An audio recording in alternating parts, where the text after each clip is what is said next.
काका industry private limited, देशातील नामांकित पीव्हीसी फर्निचर आता आपल्याला मिळणार आपल्या सिंधुदुर्ग जिल्ह्यात देखील। आधुनिक युगातील आधुनिक पाऊल विजय यूपीव्हीसी फर्निचर। आपल्या घरात किंवा फ्लॅट मध्ये पीव्हीसी दरवाजा, kitchen trolley, cookery box, all drop, TV cabinet, office counter, all panelling, PVC ceiling, dressing table, office partition, sofa set, bed, देवघरातील देवरा इत्यादी सारखे फर्निचर घेताय तर विजय यूपीव्हीसी फर्निचर घेऊन आले आहेत ही सुवर्ण संधी फक्त तुमच्यासाठी। वाळवी किंवा पाण्यापासून कोणत्याही प्रकारचा धोका नाही। चला तर मग विचार कोणता करताय, आजच आमच्या कणकवली येथील विजय यूपीव्हीसी फर्निचर शॉपला भेट द्या। आमचा पत्ता शॉप नंबर 5, तळमजला, कलेश्वर कॉर्नर, होंडा शोरूम नजीक, कलमट, तालुका कणकवली, जिल्हा सिंधुदुर्ग। एकदा अवश्य भेट द्या आणि आपणास पसंत असलेल्या फर्निचर वस्तूंची निवड करा। आमच्या फर्निचर बाबत अधिक माहिती जाणून घेण्यासाठी www.kakaprofile.com या वेबसाईटला भेट द्या किंवा अधिक माहितीसाठी 9420206340 किंवा 9256566256 किंवा 9588487928 या संपर्क क्रमांकावर संपर्क करा।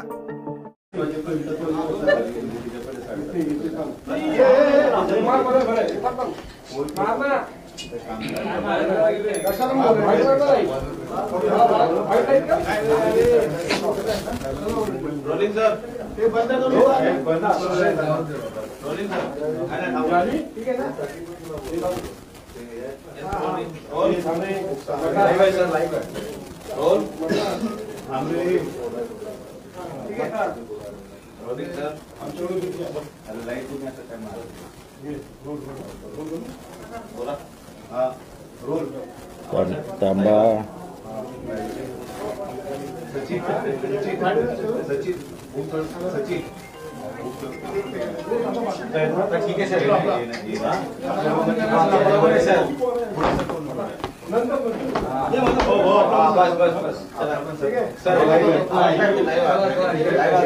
सुरू।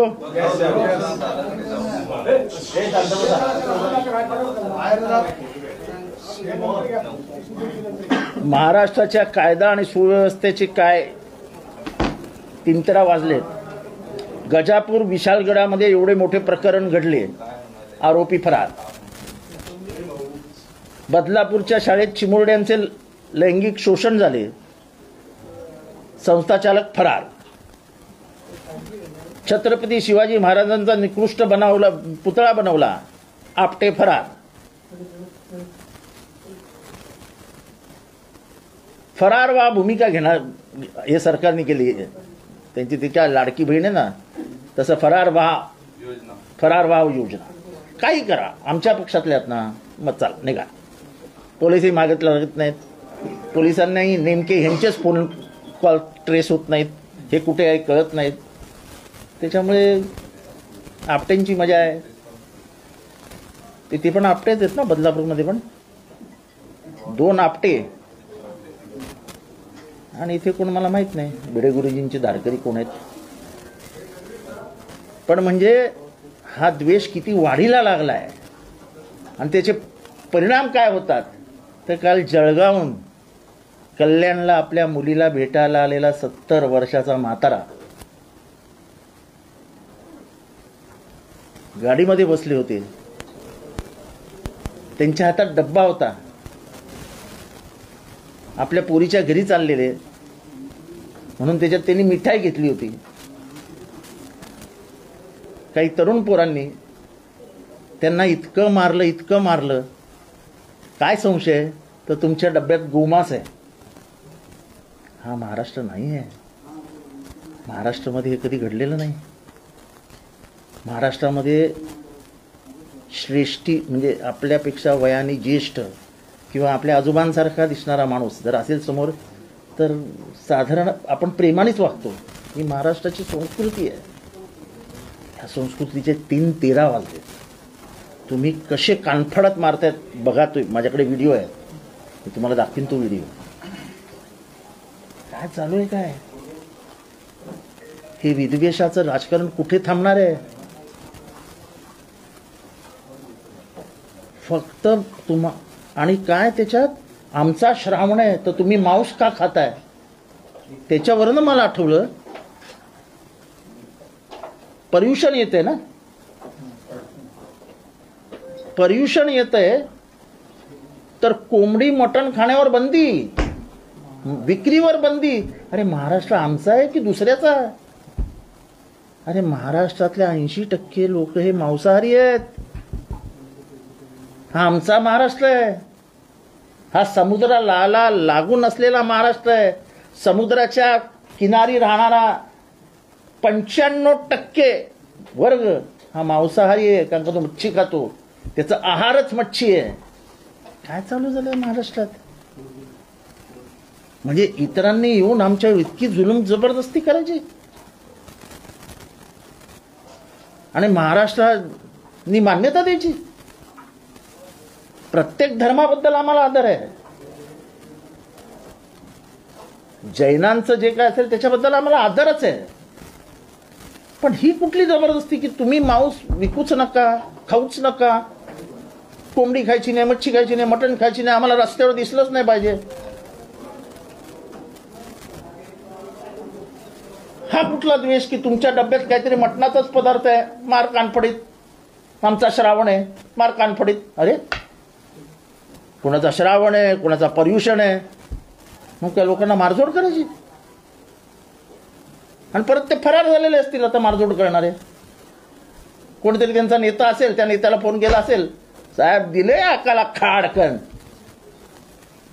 खळ्याळ खटाक काय म्हणतात ना ते, आणि फरार. काय चालवलंय काय? हे आपल्याला लाज नाही वाटत? म्हणजे आपल्या वडिलांच्या वयापेक्षा मोठ्या असलेल्या माणसाला आपण आपल्या हाताने कानाखाली वाजवतो, त्या पोरांना थोडी लाज शरम नसेल? आणि सगळ्यांचे चेहरे व्यवस्थित दिसत आहेत. अजून पोलिसांनी एकालाही अटक केलेली नाही. हे फरार सरकार आहे, फरार सरकार. आत्ताच मी आशा वर्करला भेटून आलो. त्या माझ्याकडे आल्या होत्या, एक 200-300 आशा वर्कर महाराष्ट्रातनं. मागच्या नोव्हेंबरमध्ये त्यांनी आंदोलन केलेलं आणि त्यांना सांगितलेलं की तुम्हाला 5,000 वाढीव वेतन देण्यात येईल. ज्या दिवसापासून अनाऊन्स केलं त्याच्यानंतर आजपर्यंत एकदाही 5,000 रुपये देण्यात आलेले नाहीत. जे 5,000 रुपये त्यांना स्थानिक स्वराज्य संस्थेकडनं दिले जात होते ते जानेवारीपासून बंद आहेत. जानेवारीपासून तेही दिलेले नाहीत. त्यांना दररोज रिपोर्टिंग करावं लागतं. रिपोर्टिंग करायचं म्हणजे कशाने करायचं?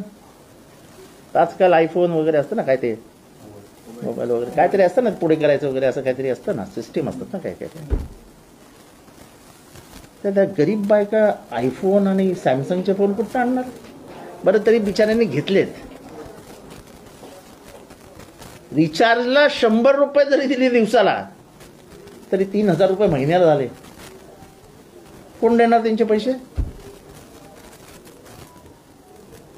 एखादी बाई प्रसूती वेदना झाल्यानंतर तिला हॉस्पिटलमध्ये घेऊन जायचं.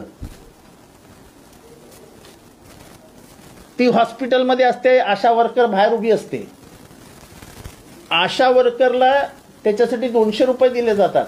पण कधी त्या ऑपरेशन थिएटरमधनं जेव्हा तो डॉक्टर बाहेर येईल आणि सही करेल तेव्हा, म्हणजे 5-6 तास ती आशा वर्कर तिथेच उभी आहे.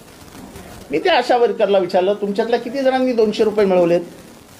सगळ्यांनी आम्ही एकदाही 200 रुपये मिळवलेले नाहीत, आम्हाला 200 रुपये मिळतच नाही. त्या दिवसभरामध्ये कमीत कमी 150 घरांचं सर्वेक्षण करतात. 150 घरं. म्हणजे आता मी माझ्या मतदारसंघात म्हटलं तर माझ्या मतदारसंघात जायला असा चढ चढावा लागतो. माझ्याकडे व्हिडिओ आहे त्याचा. काय म्हणतात, माझी लाडकी बहीण ठीक आहे पण आमचं वेतन तर द्या. आमच्या बहिणी नाहीत काय? कसं काय घर चालवायचं म्हणाल्या. आणि ते केलं नाही आम्ही, काय ते फॉरवर्ड केलं नाही की वरच्या शिव्या देतात आम्हाला. Online reporting.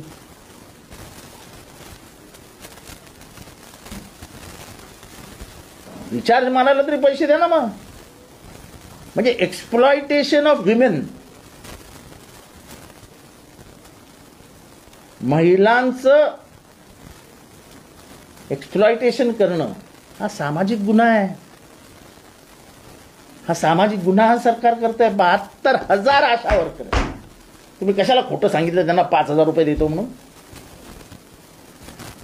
आजपर्यंत 1 रुपया दिलेला नाही. 1 रुपया. का त्या बहिणी नाहीत तुमच्या? मी व्हिडिओ दाखवतो त्याच्यातल्या 20 जणींपैकी 3 जणी म्हणतात आम्हाला 1,500 रुपये नको, आमचा पगार वेळेवर द्या.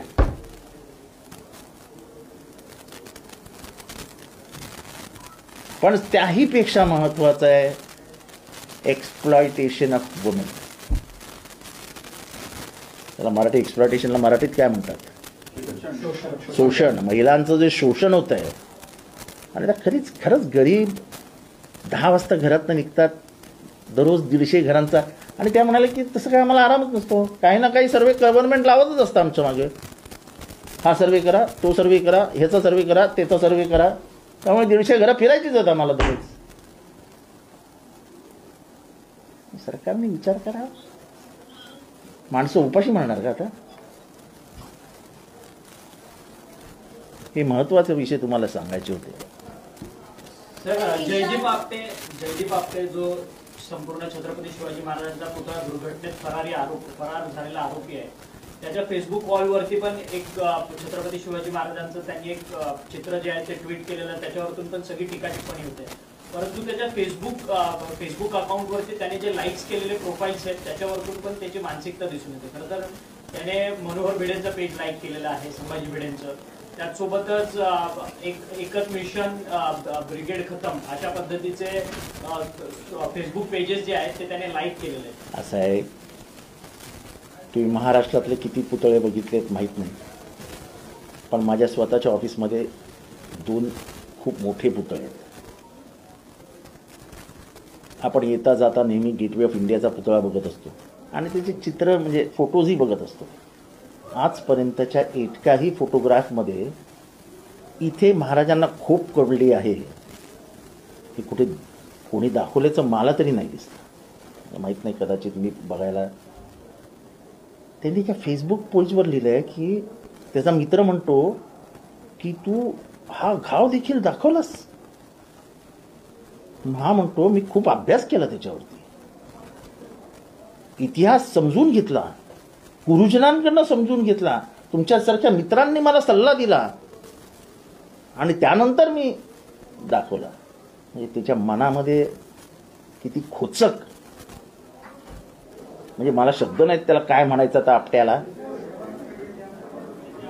म्हणजे खरं तर तो महाराजांवर वार नव्हता, तो प्रत्येक मराठी माणसाच्या मनावरचा वार होता.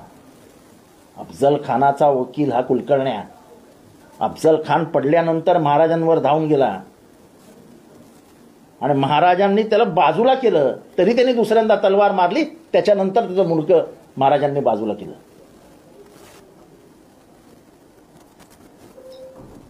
हा इतिहास आहे. पहिल्यांदा जेव्हा तो धावून गेला महाराजांच्या अंगावर तेव्हा महाराजांनी त्याला मारलं नाही. जेव्हा त्यांनी दुसऱ्यांदा तलवार उपसली तेव्हा महाराजांनी त्याचं मुंडकं बाहेर काढून टाकलं. म्हणजे असा विकृत माणूस, ह्या विकृत माणसाला एकही पुतळा बनवलेला नसताना पुतळा बनवण्याची कामगिरी कोणी त्याच्या हातात सोपवली आणि तो मूर्ख कोण हे महाराष्ट्र सरकारने जाहीर करावं. सर, ह्याच्या सगळ्यावरती संजय राऊत म्हणतात की याचे सगळे धागेदोरे जे आहेत ते वर्षा बंगल्याशी निगडीत आहेत आणि त्यामध्ये श्रीकांत शिंदेचं देखील नाव घेतलं होतं. मला कोणाचं नाव बी घ्यायचं नाही. थांबा त्याचं होऊ द्या ना. नाही, हा याच्यात एक महत्वाचा मुद्दा आहे की काल मोदींनी ज्यावेळेस माफी मागली त्यामध्ये त्यांनी याच्यात सावरकरांची सुद्धा कोणी माफी मागत नाही हाही उल्लेख. पण पहिली गोष्ट म्हणजे मोदींनी जे येऊन सावरकर आणि शिवाजी महाराज यांना ह्याच्यात आणून जरा काय म्हणायचं काय होतं? त्यांची माफी मागितलीच कशाला म्हणून? माफी मागताना मी माफी मागतो, विषय संपला. मी माफी मागतो पण तुम्ही ह्याची माफी मागा, म्हणजे तुम्हाला ह्यांची माफी मागायचीच नव्हती. तुम्हाला झालेल्या घटनेबद्दल माफीच मागायची नव्हती. तुम्हाला एक कॉन्ट्रोवर्सी तयार करायची होती. जे प्रकरण समाजात चर्चेलाच नाही ते प्रकरण चर्चेला आणायचं कशाला? ते प्रकरण लोकसभेच्या प्रचाराच्या वेळेसच्या आधीच संपलं. म्हणजे ते लहान पोरं मारामारी करतात ना, हा मी तुला एक फाईट मारली पण तू पण मला एक फाईट मारलीस, मग पिट्टमपाट झालेली आहे. अरे काय महाराजांबद्दल बोलतोय आपण, एवढा तो विचार मनात ठेवा. अशी मस्त खून माफी मागायला पाहिजे होती महाराष्ट्राचं की क्षमा करा, तर तुम्ही त्याच्यातही.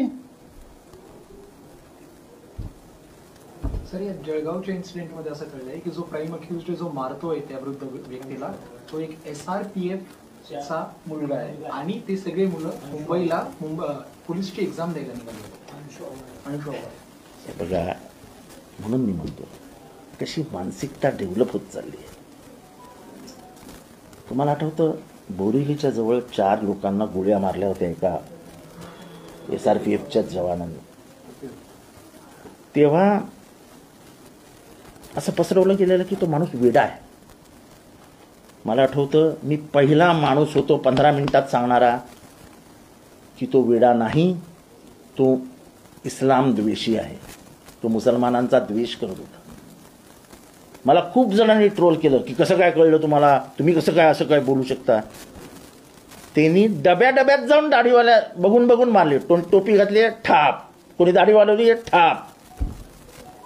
आणि नंतर 6 महिन्यांनी सिद्ध झालं की त्याचं सगळं व्यवस्थित आहे, डोकं व्यवस्थित आहे, डोक्याच्या आतमधला मेंदू व्यवस्थित आहे, सगळं व्यवस्थित आहे. हे जे वाढवतो ना आपण, त्याच्यातनं कुठली पिल्लावळ जन्माला येते हे ध्यान ठेवा. उद्याचा पाकिस्तान आपण निर्माण करतो आहोत, उद्याचा पाकिस्तान आपण निर्माण करतो आहोत.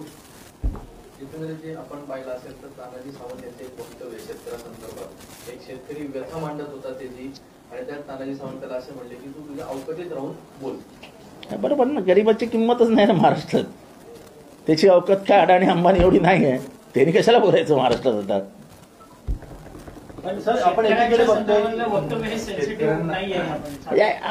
यांना कसलं पडलंय शेतकरी, शेतमजूर, हमाल, महिला, कसलं पडलंय यांना काय. 50% बोला. तानाजी सावंतांना त्या शेतकऱ्यांनी सांगितलं असतं ना, माझ्या लागवडीतलं 50% तुम्हाला देतो, लगेच त्याला कोपऱ्यात घेतला असता. बोल काय काय करायचं आपण. 50%च्या खाली काय बोलायचंच नाही आता. कुठलाही विषय असेल 50%. तुमची सुनावणी सुद्धा 3 सप्टेंबरच्या आसपास आहे, अपेक्षा काय आहे? काही अपेक्षा राहिलेल्या नाहीत, काही अपेक्षा सर्वोच्च न्यायालयाकडनं नाहीत.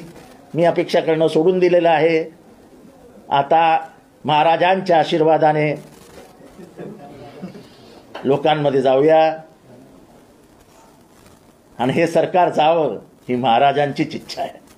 सर, तानाजी सावंतने एक वादग्रस्त वक्तव्य केलंय की राष्ट्रवादी म्हणजे अजित पवारांचा गट यांच्या नेत्यांसोबत किंवा राष्ट्रवादी अजित पवारांसोबत बसले की बाहेर आल्यावर उलटी येते, उलटी बाहेर आल्यावर अशा पद्धतीचं वक्तव्य केलंय. म्हणजे नेमकं महायुतीत चाललं तरी काय? मला काय करायचंय, त्यांना उलटी होते का आतमध्ये जाते, मला काय करायचंय. तुम्ही कोणाला विचारता मला? उलटीच्या गोळ्या त्यांनी घ्याव्यात असं वाटतंय का? नाही म्हणजे हे बघा, नाही हा तुम्हाला सोडून बघा ते बोलतायत, गणेश हाके बोलतायत की असंघाची संघ एनसीपीला म्हणजे अजित पवारांना जवळ घेऊन तुमच्या मला वाटतं का त्यांना आत्मसन्मान काही? नाही, मला त्याच्याबद्दल काही बोलायचं नाही. पण आपल्या एका सहकार्याबद्दल असं बोलणं हे माणुसकीला धरून नाही. ठीक आहे, माझं अजित पवारांचं जे काय आहे ते आहे, ते कधी माझं काही बदलणारही नाही आणि नाही. पण एक आपला सहकारी जो आपल्यात बसतो, आपली 1000 कामं त्याच्याकडे असतात का.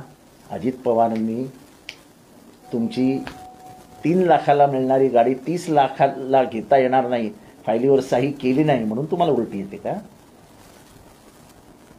आता दुर्दैवाने अजित पवारांच्या बाजूने बोलणारी माणसंच नाहीत ना ही धमधडाकीची. काय भांडण झालं त्या दिवशी कॅबिनेटमध्ये आणि ते कशावरनं झालं. त्या भांडणाचं मेन कारण तानाजी सावंत होते. आम्हाला काही बोलायचं नाही त्यांच्यामध्ये.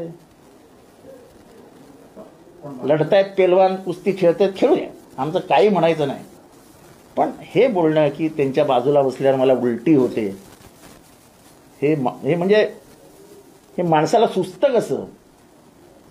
अरे तुमची प्रत्येक फाईल त्याच्याकडे जाते ना, त्यांच्याकडे जाते ना सहीला, मग त्याच्यावर उलटी येते का तुम्हाला? उलटी म्हणजे उलटी पडलेली असते का त्याच्यावर? इतके घाणेरडे विचार कसे असू शकतात माणसांचे? सर, पतंजली टूथपेस्ट मध्ये मांसाहारी घटक असलेल्या वकिलांचा दावा आहे. बाबा रामदेव नाही का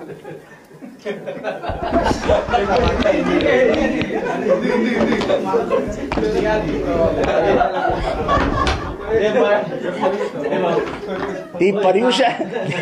हे बंद करा रे, बंद करा.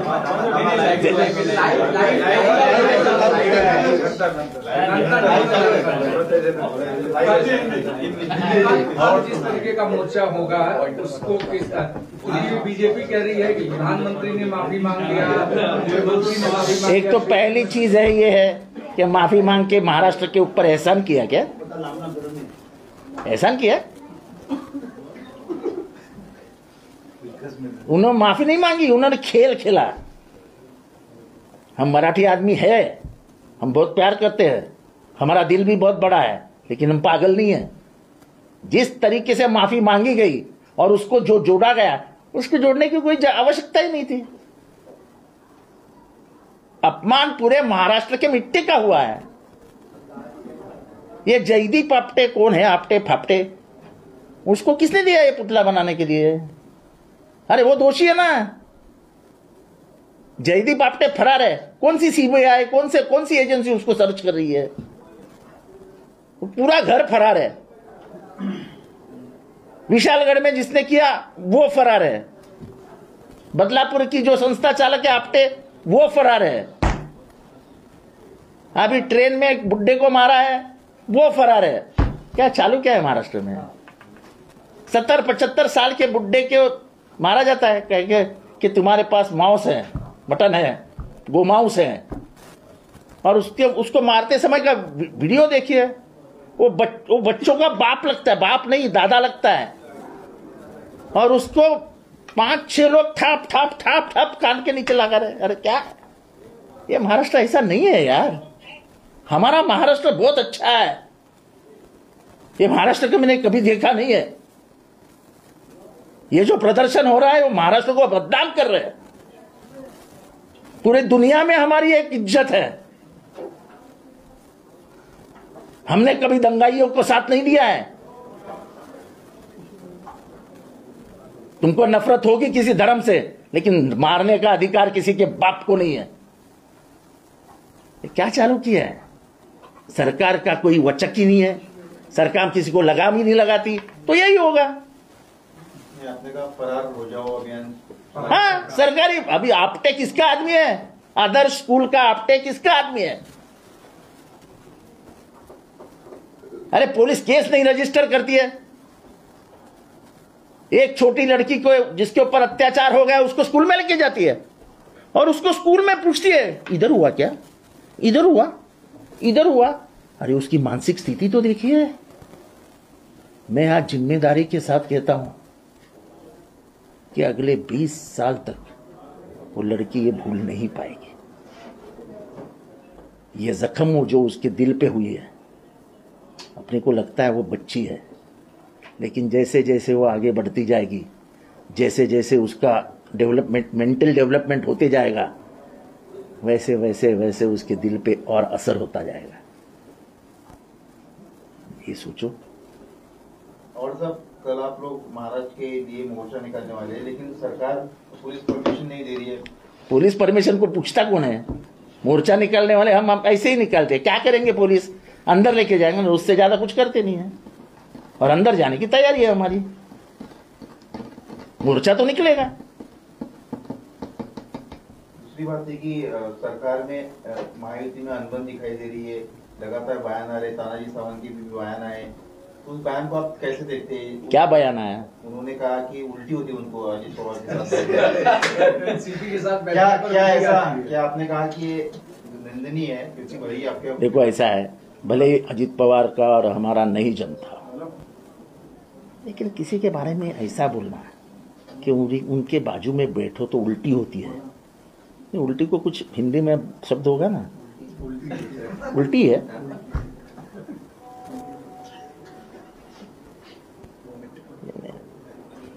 क्या ये क्या सोच है? साथ में क्यों बैठते हुए? इतनी बेइज्जती करनी है तो साथ में मत बैठो ना। और मैं बताता हूं अजीत दादा के बारे में, तानाजी सावंत को गुस्सा क्यों है, तानाजी सावंत को गुस्सा क्यों आता है।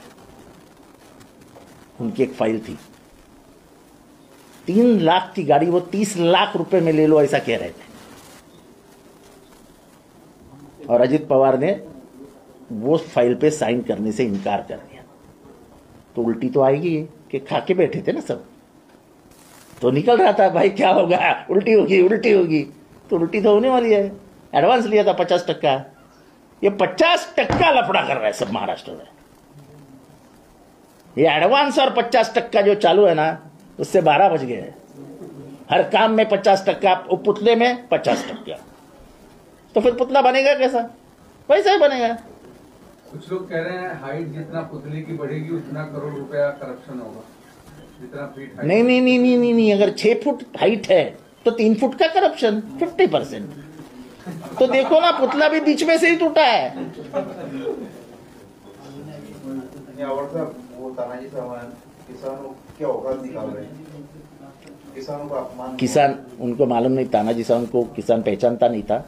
अगर उसकी खेती की 50% जो खेती उगती है वो कहता कि 50% आप ले लो और कुछ मदद करो, तो तानाजी सावंत कंधे पे हाथ डाल के गाड़ी में बिठा के मुंबई में लेके आते, सौदा करके निकल जाते। आजकल महाराष्ट्र में 50% बोलो सब काम होते हैं। 50% में पूरा महाराष्ट्र भी बेच देंगे। तो किसानों की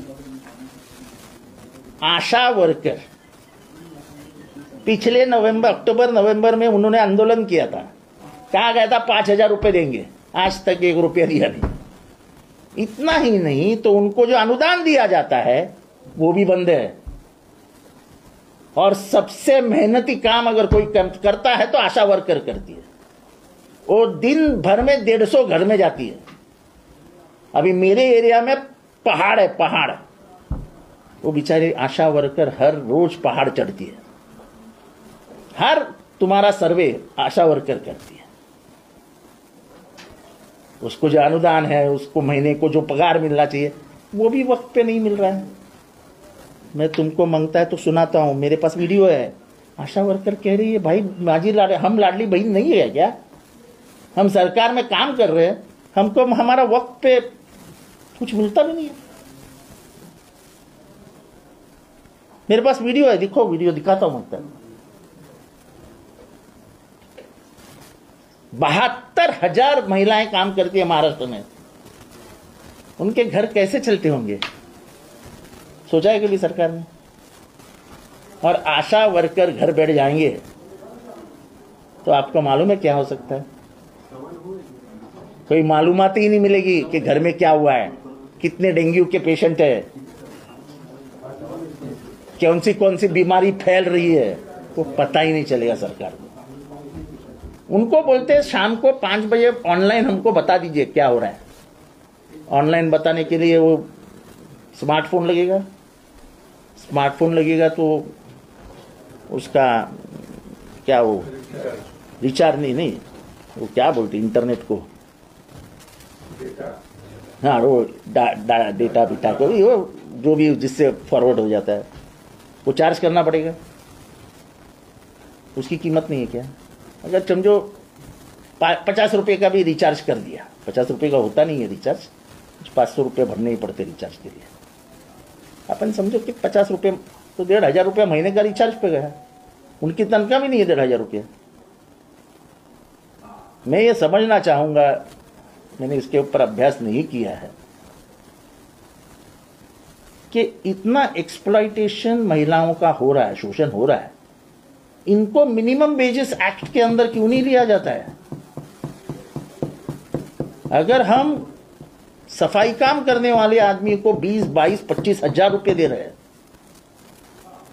तो फिर ये भी महिलाएं उतनी ही मेहनत से काम करते हैं, तो उनको कानून के दायरे में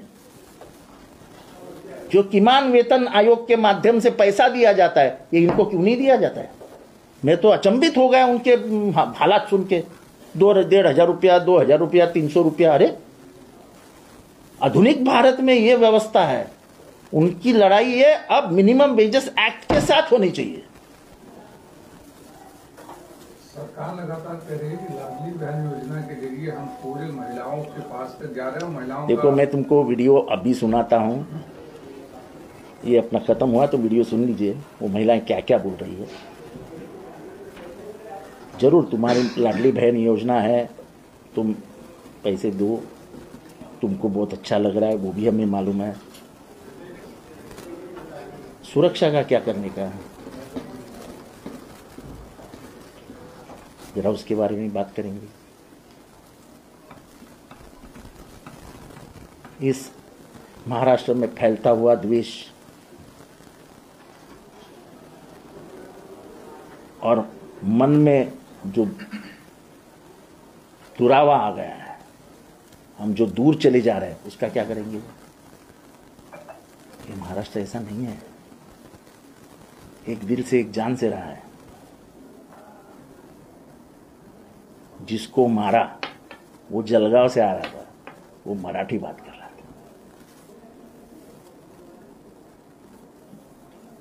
वो हमारा ही आदमी है ना, मराठी बात कर रहा था। भाषा के ऊपर मैं नहीं बोल रहा हूँ, भाषा के ऊपर किसी को ये नहीं कर रहा हूँ, लेकिन मराठी संस्कृति में ये सब नहीं है। हम एक दूसरे का हाथ पकड़ के एक दूसरे को आगे ले जाते हैं, ये मराठी संस्कृति है। अभी हालाल में दही अंडी हुई ना, नीचे थर पे कौन था और ऊपर कौन था, किसको मालूम है क्या? उसकी जात पात, जन्म कहाँ हुआ है, हिंदू है, मुसलमान है, सिख है, ईसाई है। ये महाराष्ट्र है, और ऐसा त्योहार सिर्फ महाराष्ट्र में मनाया जाता है, और महाराष्ट्र के बाद स्पेन में। और ये बहुत नजदीक से देखा है मैंने। ये महाराष्ट्र में जाति पाति की राजनीति क्यों नहीं चली? क्योंकि गणपति उत्सव हो, नवरात्रि हो, ईद हो, दिवाली हो, हम सब मिलके मनाते थे। अब इतनी दूरियां बढ़ने लगी है कि और 50 साल के बाद किसी को समझाना पड़ेगा, इसको दिवाली कहते हैं और इसको ईद कहते हैं। जिस दिन ये हाल इस देश में आ गए, समझ देना ये देश पाकिस्तान हो गया। सर एक प्रश्न आहे। सध्या मुख्यमंत्री आणि दोन्ही उपमुख्यमंत्री नागपूरला आहेत। एकनाथ शिंदे आणि देवेंद्र फडणवीस हेगडेवारांच्या स्मृतीस अभिवादन करायला गेलेत, मात्र अजित पवार हे नागपूरला असून देखील त्यांच्यासोबत गेलेले नाहीये। तर काय वाटतं की अजित पवार गट महायुतीतून वेगळा लांब दुरावत चाललाय? अजित पवारांचा गेम वेगळा आहे, अजित पवारांचा गेम वेगळा आहे, तो तुम्हाला नाही समजणार। जाणं टाळलंय त्यांनी। तुम्ही जेव्हा मोदी शहांना भेटता तेव्हा तुम्ही कोणाला भेटता? कुठल्या विचारसरणीला भेटता? शहा RSS मधन आहेत, मोदी RSS मधन आहेत। हेगडेवार गोळवळकर यांना समजून घेणारे मोदी आणि शहा आहेत। तुम्ही हेगडेवारांकडे न जाता आम्ही काय RSSच्या जवळ गेलेलो नाही, मोदी शहांना भेटता कशाला? तुम्ही दररोज देवेंद्र फडणवीसांबरोबर चहा पितात, तुम्ही जाऊन नितीन गडकरींना भेटतात, नितीन गडकरी असे अभिमानाने सांगतात मी RSSचा सेवक आहे, स्वयंसेवक आहे आणि मला अभिमान आहे, मी संघाचा माणूस आहे। भेटता ना, मग हे नाटक कशाला करायचं? भूमिका घेताना आपली भूमिका स्पष्ट असावी, स्पष्ट। पडद्याच्या मागे एक आणि पडद्याच्या बाहेर एक अशी भूमिका कधीही ठेवू नका, पडदा कधीही फाटतो।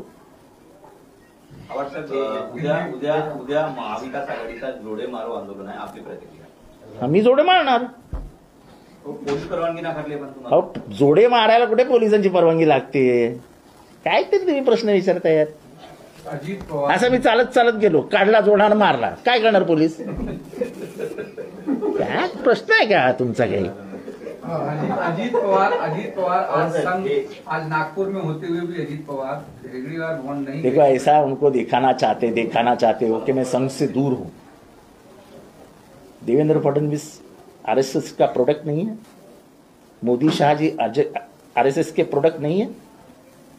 जिनके साथ आप बैठते हो मिनिस्ट्री में वो कभी शाखा में नहीं गए थे?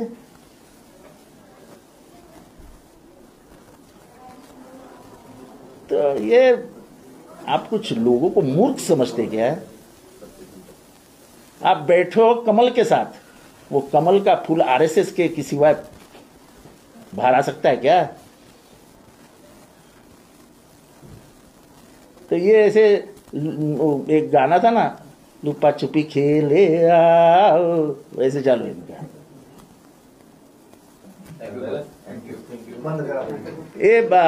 आपला तू व्हिडिओ मागू, तू काढलास ना व्हिडिओ इथे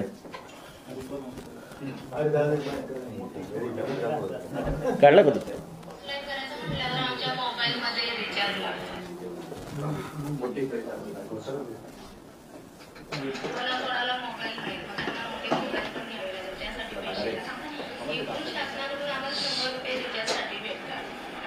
आणि आम्ही रिचार्ज करतो 560चा, तेव्हा ऑनलाईन होतं आणि इकडून ऑनलाईन झालं की इकडून आमच्या हॉस्पिटलकडून एलसीडी का नाही केली मॅडम, बॅलन्स संपलाय, मग टाका ना, तो तुमचा प्रॉब्लेम आहे. अरे आम्हाला पेमेंट नसेल तर आम्ही माझ्यावरी पैसे कुठून टाकणार?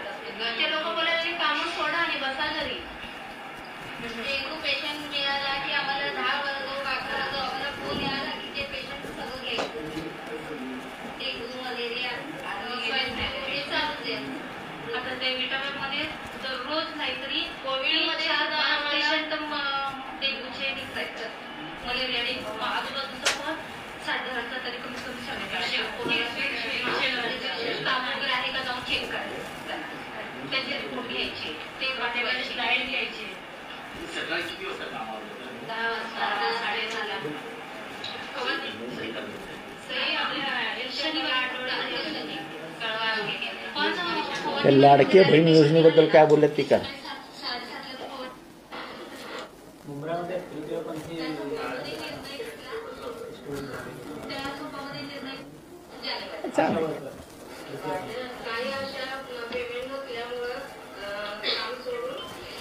खरं तृतीयपंथी बायका म्हणजे खूप मेहनती असतात. अस्तित्वाची लढाई आहे, समाजात मान्यताच नाही, काय करायचं? त्यांचं देऊळ बांधून दिलंय मी, माझे ते त्यांचं देऊळ आहे.